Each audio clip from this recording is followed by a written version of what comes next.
سبحان اللہ، رات ڈھلتی ہے ڈھلنے دو، رات ڈھلتی ہے ڈھلنے دو، دور چلتا ہے چلنے دو، لوگ پیتے ہیں لڑکھڑانے کو، مجھ کو پی کر ذرا سنبھلنے دو، لوگ پیتے ہیں لڑکھڑانے کو، مجھ کو پی کر ذرا سنبھلنے دو۔ حضرات محترم، یہ خانقاہ خیریہ ہے۔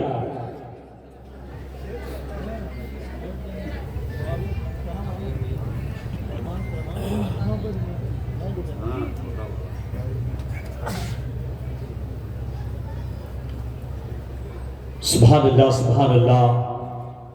اس رات کے بدلے میں کوئی رات نہ ہوگی، اس بات کے بدلے میں کوئی بات نہ ہوگی، ملنے کو تو ہم تم 100 بار ملیں، لیکن یہ جشن یہ مجمع یہ ملاقات نہ ہوگی، یہ جشن یہ مجمع یہ ملاقات نہ ہوگی۔ حضرات محترم، بڑے خوبصورت انداز میں آپ حضرات نعت رسول مقبول صلی اللہ تعالی علیہ وسلم استاد الشعراء سے سماعت کر رہے تھے۔ اب آئیے خطابت کے لیے نبی حضور شیخ العالم کو میں آواز دے رہا ہوں، وہ مائک پر تشریف لائیں اور اپنی نورانی و عرفانی تقریر سے سامعین کے قلوب کو مستفیض فرمائیں، جن سے میری مراد شہزادہ حضور ابو القیس صاحب، مولا شہزادہ حضور ابو القیس یعنی محمد جیش مجددی کو میں آواز دے رہا ہوں کہ وہ مائک پر تشریف لائیں اور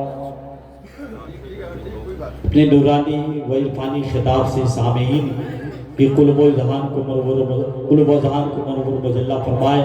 آئیے ان کے استقبال نعرہ تکبیر و نعرہ رسالت سے کر لیں۔ پورا مجمع ایک ساتھ مل کر کے نعرے کا جواب دیں۔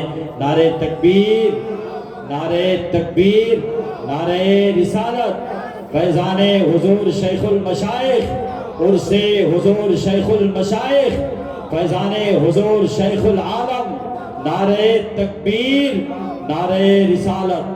ضد پہ دیوانہ اڑا ہے تو اڑا رہنے دو، ضد پہ دیوانہ اڑا ہے تو اڑا رہنے دو، خانقاہ خیریہ میں پڑا ہے تو پڑا رہنے دو، خانقاہ خیریہ میں پڑا ہے تو پڑا رہنے دو، اقام آئے گا دیکھنا بروز محشر، یہ نقش بندی رنگ چڑھا ہے تو چڑھا رہنے دو۔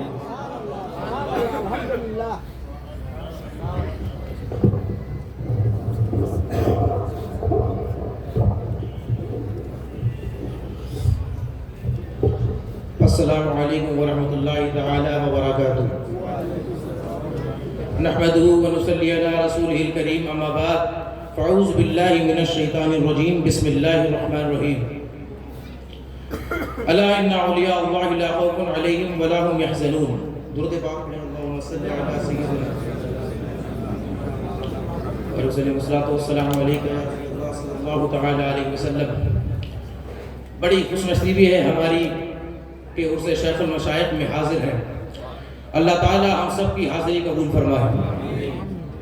ساتھ ہی ساتھ ایک اور خوش نصیبی ہے کہ اس عظیم مرد قلندر کا دیدار کر رہے ہیں کہ جس کی شان یہ ہے مردہ دلوں پر نگاہ توجہ ڈال دے تو ان کے دل اللہ اللہ کی ضربیں لگانے لگ جائیں، اور ہم وہ گونگے نہیں جب ہمارے مرشد کا نام آئے ہم چپ ہو کر بیٹھ جائیں، نہیں بلکہ ہم فخر سے کہتے ہیں میں نازا ہوں ایسی گدائی ملی ہے، میں نازا ہوں ایسی گدائی ملی ہے، گدائی نہیں بادشاہی ملی ہے، میں نازا ہوں ایسی گدائی ملی ہے، گدائی نہیں بادشاہی ملی ہے، ہم بھی ہیں تخت سلیمان والے، احمد رضا ہے بڑی شان والے، ہم بھی ہیں تخت سلیمان والے، احمد رضا ہے بڑی شان والے۔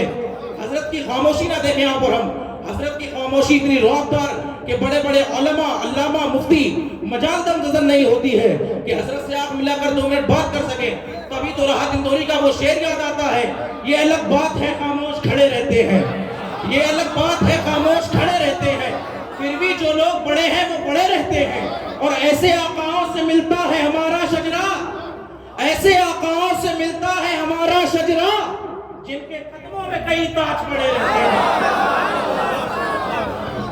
ایسے آقاؤں تکبیر، نعرہ رسالت، عرس شیخ المشائخ، فیضان حضور شیخ العالم۔ ایسے آقاؤں سے ملتا ہے ہمارا شجرہ، ایسے آقاؤں سے ملتا ہے ہمارا شجرہ جن کے قدموں میں کئی تاج پڑے رہتے ہیں۔ اللہ سے دعا ہے کہ حضور شیخ العالم کا سایہ ہم غلاموں پر تا دیر قائم و دائم رکھیں، ان کے صدقے فیضان حضور شیخ المشائخ سے مالا مال فرمائے۔ حضور شیخ المشائخ کی عظمت کا اندازہ اس بات سے لگا سکتے ہیں کہ حضرت سیدنا ابو الخیرات رحمۃ اللہ علیہ کے عرس پاک کا مکمل انتظام آپ کیا کرتے تھے۔ عرس پاک کے فروغ اور زائرین کے قیام و قیام کے لیے بڑی جدوجہد کرتے تھے۔ آپ کی عادت تھی سوتے وقت جب تک آپ کے کوئی پیر نہ دبائے آپ کو نیند نہیں آتی تھی۔ مہمانوں کے قیام و قیام کے بعد آپ اپنے بستر استر پر تشریف لے گئے، لیکن آپ کو نیند نہیں آ رہی تھی چونکہ کوئی پیر دبانے والا نہیں تھا۔ پھر اچانک نور محمد عرف مستان بابا آئے اور آپ کے پیر دبانے لگے۔ واضح ہے یہ وہ مستان بابا ہیں جو 14 ضلعوں کے قطب تھے۔ حضور شیخ المشائخ نے دیکھا اور فرمایا ارے مستان بابا یہ کیا کر رہے ہو؟ لیکن مستان بابا نہیں مانے اور پیر پکڑے ہی رہے۔ پھر اپنی مادری زبان سے کہنے لگے جس کا مفہوم یہ ہے بھیا خاموش لیٹے رہو۔ ابھی حضرت ابو الخیرات رحمۃ اللہ آئے اور میرے ایک تھپڑ مارا، کہنے لگے تم یہاں آرام کر رہے ہو، وہاں میرے غلام محمد کو نیند نہیں آ رہی ہے، جاؤ جا کر پیر دباؤ۔ تبھی میرے والد اکرامی نے لکھا تھا 14 ضلعوں کا قطب پیر دبے، کیسے کوئی تیری عظمت کو ناپے، کیسے کوئی سمجھے رتبہ تمہارا شیخ المشائخ شیخ المشائخ، کیسے کوئی سمجھے رتبہ تمہارا شیخ المشائخ شیخ المشائخ۔ محترم حضرات، جس انسان کے 14 ضلعوں کا قطب جس انسان کے پیر دبائے خدمت کرے وہ اس کو اپنی سعادت سمجھے، اس کی عظمتوں کا اندازہ ہم جیسے گناہگار کیا لگا سکتے ہیں۔ حضور شیخ المشائخ اپنے مرشد کی نظر میں اس قدر کامل تھے، حسب ذیل اس واقعہ سے آپ اندازہ لگا سکتے ہیں کہ حضرت سیدنا مفتی رضا علی قطب بنارس مفتی رضا علی رحمۃ اللہ علیہ کے عرس پاک کی تقریب تھی۔ اس تقریب میں حضرت سیدنا ابو الخیرات رحمۃ اللہ علیہ بھی موجود تھے۔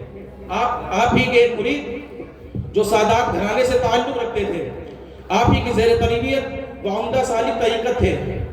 آپ نے انہیں 40 دن کے چلے پر بٹھا رکھا تھا۔ مزار قطب بنارس کی جانب مخدوم صاحب کا احاطہ ہے، اسی میں سید صاحب چلا قص تھے۔ حضور شیخ المشائخ کو بھی تھوڑا عرصہ ہی ہوا تھا مرید ہوئے۔ محض اپنی مرشد کی رضا کے لیے صبح کو سید صاحب کی چائے کا انتظام کرتے تھے۔ چائے کی پیالی دھوتے وقت ٹوٹ گئی، اس پر سید صاحب نے کہا کہاں سے چلا آیا دیہاتی معرفت حاصل کرنے؟ حضرت ابو الخیرات رحمۃ اللہ علیہ نے اپنے کشف سے جان لیا اور فوراً جلال میں آ گئے اور فرمایا اس سید سے کہہ دو اس کا چلہ پورا ہو گیا، میرے غلام محمد سے کہتا ہے معرفت حاصل کرنے آیا ہے، سید سے کہہ دو اس کی معرفت ختم ہو گئی۔ آپ یہ جملہ بار بار دہرا رہے تھے۔ مجمع پر عجب سناٹا چھا گیا تھا، رعب و حیبت کی وجہ سے کسی کی مجال تک نظر نہ تھی۔ کچھ لوگوں نے جرأت کر کے معافی بھی مانگی پر کوئی نتیجہ برآمدہ نہ ہوا۔ پھر اسی محفل میں آپ نے ارشاد فرمایا میں نے واقعی میں ایک باغ لگایا، اس کے پودے مرجھا گئے۔ پھر حضور شیخ المشائخ کی طرف اشارہ فرما کر ارشاد فرماتے ہیں یہ جوان آیا پودوں میں پانی ڈالنے لگا، پھر سے وہ پودے ہرے بھرے ہو گئے۔ تبھی قنوج کے مرد قلندر حضور بحر العرفان نے لکھا تھا چراغ دل جلائے حضرت شیخ المشائخ نے، چراغ دل جلائے حضرت شیخ المشائخ نے، خزاں میں گل کھلائے حضرت شیخ المشائخ نے۔ بہاریں آ گئیں گلشن میں لوگوں شاہ سیما کے، بہاریں آ گئیں گلشن میں لوگوں شاہ سیما کے، عجب پودے لگائے حضرت شیخ المشائخ نے، عجب پودے لگائے حضرت شیخ المشائخ نے۔ کبھی ٹوٹی نہ امیدیں کرم آفاق اس در سے، کبھی ٹوٹی نہ امیدیں کرم آفاق اس در سے، نکمے بھی نبھائے حضرت شیخ المشائخ نے، نکمے بھی نبھائے حضرت شیخ المشائخ نے۔ وما علینا